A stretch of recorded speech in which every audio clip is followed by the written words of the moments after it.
ব্রহ্মপুত্র উপত্যকার পাশাপাশি বরাকের প্রতি কতটা টান রয়েছে তারই প্রমাণ রাজ্যের বিচক্ষণ মুখ্যমন্ত্রী ডক্টর হিমন্ত বিশ্ব শর্মা ঘন ঘন বরাক সফর করার যখনই তিনি প্রয়োজন মনে করছেন তখনই তিনি ছুটে আসছেন।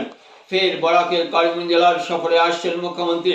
23শে আগস্ট করিমগঞ্জের মাটিতে পা রাখবেন তিনি। এদিকে করিমগঞ্জে মুখ্যমন্ত্রীর সফর নিয়ে করিমগঞ্জ জেলা বিজেপির সভাপতি সুব্রত ভট্টাচার্য আজ সাংবাদিক সম্মেলনে এভাবে উল্লেখ করেন, 23শে আগস্ট জেলা গ্রন্থাগার ভবনে বর্ণজল কার্যক্রম আয়োজন হবে মুখ্যমন্ত্রীর উপস্থিতিতে। অন্যদিকে রাজ্যের পঞ্চায়েত, গভর্নর, আইন বিচার বিভাগ ইত্যাদি মন্ত্রী রঞ্জিত কুমার দাস মঙ্গলবার করিমগঞ্জ সফর প্রেক্ষিতে এভাবে তুলে ধরেন রূপরেখা।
সরকারি হিসাবে যে সফর কার্যসূচি মুখ্যমন্ত্রী কার্যালয় থেকে প্রেরণ করা হয়েছে, 23 তারিখ উনি করিমগঞ্জে পৌঁছাবেন।